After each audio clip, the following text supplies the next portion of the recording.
আমার সকাল কাঠ পেন্সিলে আঁকা, কুড়িয়ে এনেছি কৃষ্ণচূড়ার দিন। এ শহর জানে ধুকে ধুকে বেঁচে থাকা, প্রেমিকার বুকে মেঘলা দিনের ঋণ। তোমাকে দিলাম কয়েক ছত্র কাব্য, এতদিনে জানি এটুকু কিছুই নয়। বলতে পারিনি রোদ জড়ো করে রাখব, শেষ করে দেব মেঘেদের সঞ্চয় দৃষ্টিতে।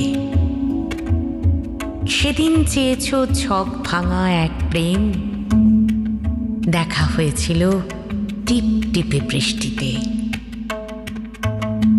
ফুটাফাটা মনে খরস্রোতার গতি থাকে না, টেকেও সেভাবে মেলে না সাড়া। বাইরে সাজানো নিখুঁত রং বিলান্তি, ভেতরে ততই ঝরেছে পলেস্তারা।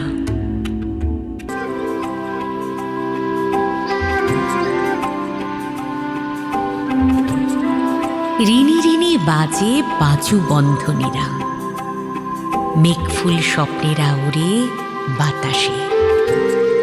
দগ্ধ কাঠ চরম সুখ খোঁজে, নদী তলে গভীর শব্দ তোলে নুড়িখল।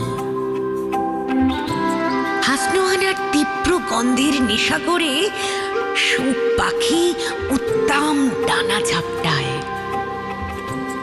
তারা ফুল খসে, উল্লাসের লাভাস্রোত ঢালে।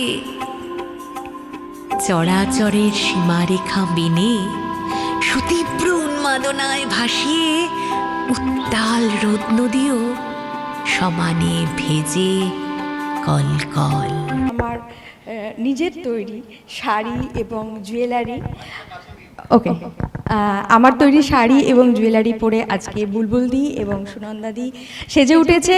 থ্যাংক ইউ এত সুন্দরভাবে এই জিনিসগুলোকে ক্যারি করার জন্য। Thank you.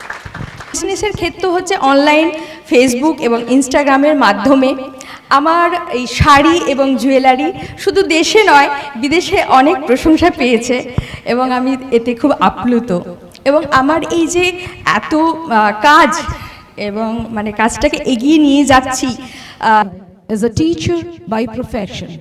So let us welcome our judge, Vinayak Bandyopadhyay. একবার গেছি কিন্তু সেটা একটু অন্যরকম ছিল, হয়তো আনন্দলোক সানন্দার এরকম অনুষ্ঠান এরকমটা ঠিক দেখিনি, কিন্তু এটাতে আমার খুব ভালো। মৌমিতা আমার দীর্ঘদিনের বন্ধু এবং কবি এবং গল্পকার হওয়ার পাশাপাশি ওর মাথায় যে এত নানা রকম চিন্তাভাবনা, এত নতুন নতুন কাজ করার আগ্রহ।